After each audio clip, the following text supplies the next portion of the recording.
Meaning of fatso. Fatso. Fatso. Fatso. Fatso. Fatso is a derogatory term used to insult someone who is overweight.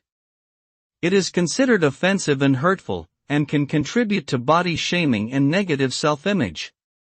Using this term to describe someone is not acceptable in polite society, and can lead to social isolation and ostracism. It is important to treat all individuals with respect and kindness, regardless of their appearance or size.